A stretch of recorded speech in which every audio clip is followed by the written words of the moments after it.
L'autre jour, j'étais à la synagogue. J'ai rencontré un ami de longue date qui me disait au détour d'une conversation qu'il était en train de divorcer et sa femme n'était pas juive. Et il me dit, tu sais, de toute façon, une femme divorcée devient automatiquement juive. Je dis pourquoi? Il me dit parce que c'est jamais de sa faute, elle ne te fera jamais des excuses. Alors, blague à part, effectivement, j'étais à la synagogue. Alors voilà, ça c'est pour faire rager tous les gens sur Internet. Et parce que, effectivement, c'est la bat mitzvah d'une de mes nièces. J'adore mes nièces et mes neveux, je les aime beaucoup. Et ils ont dans cette culture, dans la culture juive, c'est très important d'avoir ce rite de passage pour non pas être accepté dans la communauté, mais enfin de montrer qu'on fait une forme d'allégeance et que on fait partir, on fait partie donc du groupe de personnes que sont la communauté juive dans son grand ensemble, mais aussi localement. Eh bien, on fait ce rite de passage où on doit montrer que l'on a maîtrisé un tout petit peu certains rites et certaines voilà, rituels de la religion. Et en fait, chaque fois, et je pourrais dire ça dans n'importe quelle religion d'ailleurs, chaque fois que je suis invité à une cérémonie religieuse, au début je me dis, ah, je vais encore m'emmerder, ça va être encore des trucs. Et en fait, je dois dire que chaque fois que je suis allé à une bar mitzvah ou une bat mitzvah, eh bien, le rituel est charmant, il me fait du sens. C'est-à-dire que, alors évidemment, d'un point de vue on va dire esthétique et émouvant, c'est ma nièce, donc c'est forcément toujours, c'est touchant, c'est sympathique, c'est bien fait. Alors évidemment, il s'agit en plus d'une communauté libérale, comme on appelle. Mais il y a aussi l'approche anthropologique, et c'est ça qui m'intéresse dans le cadre de la survie, c'est-à-dire que lorsque vous faites partie d'une tribu, euh, qui n'est pas universaliste, dans laquelle vous êtes en priorité, ce qui est sain en fait. Et moi, parfois les gens critiquent les juifs pour des raisons qui sont mauvaises, c'est-à-dire faire en sorte que ce soit bon pour toi et ta communauté en premier, c'est logique. Alors ensuite, si tu fais trop de dommages aux autres, après, ben, on va te péter la gueule. Ça c'est le corollaire. Mais a priori, c'est normal de réfléchir à ses intérêts. Alors les gens très intelligents, ils se disent, je dois, pour mes intérêts, faire en sorte de faire le bien et de ne pas trop me faire remarquer et de ne pas faire chier les autres. Mais enfin, dans une communauté comme celle-ci, l'aspect anthropologique est vraiment très intéressant parce qu'il y a ce rite de passage qui soude et qui fait que, en plus après il y a une grande fête, hier c'était une fête superbe avec de la musique, des danses, un bon repas avec tous les amis de famille, etc. Donc c'est vraiment sympathique. Et si vous avez des amis juifs, je vous encourage d'être encore plus amis pour être invité à une bar mitzvah, une bat mitzvah un jour, parce que franchement c'est un beau rituel, c'est un beau mécanisme d'intégration et de rite de passage et qui est un mouvement qui allie en fait le rituel à l'émotion, parce que l'émotion ancre les événements dans la mémoire d'un point de vue qui n'est pas, comment dire, rationnel, qui le rend tripal, qui le rend au fond de toi. En fait, on crée des liens qui sont très profonds au fond de toi.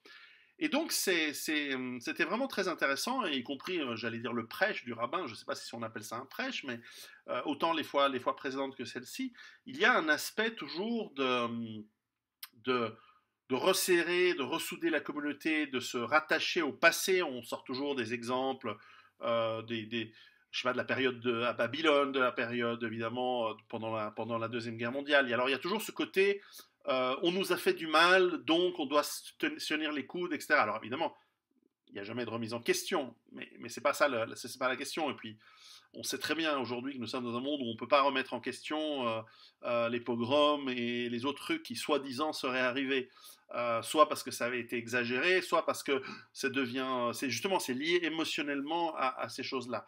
Et puis parce que c'est un outil de renforcement. Alors, quand ce renforcement il sert à ce que la communauté fasse du bien, d'abord à elle-même, ça c'est tout à fait légitime, et à l'autre, et éventuellement aux autres autour d'eux, ce qui est souvent le cas, c'est bien. Quand en revanche, on fait du mal à soi-même, comme penser à Madoff, j'en pense à un ou deux ici à Genève, qui ont escroqué d'abord les gens de leur propre communauté, comme justement Madoff aux États-Unis qui est très connu, et en plus font du mal ailleurs. Le problème d'une communauté petite, c'est que, et même fût-elle extrêmement puissante, très riche et influente, c'est que l'ensemble de la communauté subit l'image que crée la minorité d'escrocs, en l'occurrence, puisque je parlais de Madoff. Et c'est un peu inévitable que lorsque quelqu'un comme Madoff se fait pincer, il y a cette réputation d'escroquerie, de machin, qui va qui touche toute la communauté. Par exemple, non, je ne vais pas prendre l'exemple de l'Allemagne des années 20, parce que ça va m'amener sur trop de trucs, mais lorsque, par exemple, un lobby pro-israélien qui est composé d'Américains, de Français, d'Anglais, mais qui sont juifs et qui sont liés à cette communauté, liés donc à Israël en priorité avant le pays dont ils sont nominalement porteurs de passeport, en tout cas un des passeports qu'ils ont, s'ils amènent la guerre, par exemple en ce moment il y a ces tensions avec l'Iran, et que ça se passe mal, après, le retour de bâton ne va pas être seulement sur eux en tant qu'individus, on va dire traîtres à la nation dans laquelle ils ont nominalement le passeport, puisqu'ils ont influencé dans l'intérêt d'un pays tiers. Le problème, c'est que le retour de bâton, il va se faire sur toute la communauté.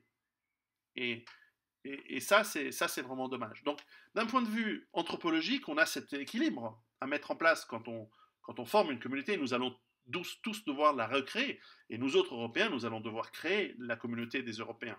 Et aujourd'hui, on le voit bien que, par exemple, on reproche aux Européens la colonisation, par exemple, de l'Afrique, etc., qui, à mon avis, a apporté plus de bienfaits à l'Afrique. Mais enfin, c'est pas la question. Coloniser, c'est mal. De la même manière qu'aujourd'hui, la colonisation de l'Europe, c'est mal.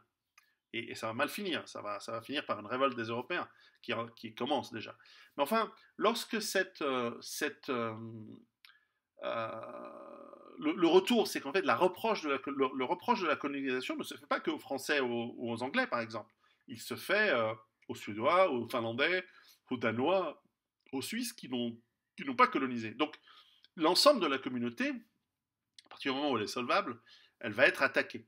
Et donc, nous avons vu dans l'histoire, on voit des cycles dans l'histoire, en tout cas dans l'histoire de certaines communautés, des cycles d'émancipation, de réussite, avec une petite élite qui va trop loin, qui va trop vite, qui fait du mal, et ensuite, le retour de bâton sur l'ensemble de la communauté, retour à la case départ et redémarrage, etc. Alors, il y a certains qui disent non, ce n'est pas du tout un défaut du système, c'est une volonté et ça permet une sélection naturelle puisque à chaque fois qu'il y a un coup de bâton, c'est les plus mauvais, les plus incapables, les moins préparés, les moins riches aussi, qui s'en sortent. Alors moi, je ne sais pas quoi penser de cette théorie. Elle me paraît hard. Elle n'est pas impossible, mais elle me paraît quand même violente parce que franchement, la plupart des gens que je connais, c'est des gens super qui n'ont que comme ambition de réussir dans la vie, de s'occuper de leur famille et de préserver leur tradition. Est-ce qu'on peut critiquer ça? Non, on ne peut pas critiquer ça. Je pense que c'est quelque chose dans laquelle nous autres Européens devrions aussi nous attacher et nous atteler, et en apprenant à ne pas aller ne plus jamais aller faire chier les gens chez eux, ne plus jamais coloniser, ne plus jamais apporter le progrès technique, la médecine, et les baïonnettes. Jamais plus. Et donc cette guerre avec l'Iran, c'est une catastrophe si elle se met en place. En plus, ils vont la perdre, les Américains. Donc voilà. Donc Shabbat Shalom, tout ça. Moi, je suis resté sur un souvenir d'une belle fête avec des belles chansons. Heureusement, j'ai pas été sur la chaise pour le grand bonheur mais c'est pas moi qu'on fêtait, donc voilà. Mais ça m'est arrivé d'être sur la chaise qu'on tire en l'air. Donc voilà, et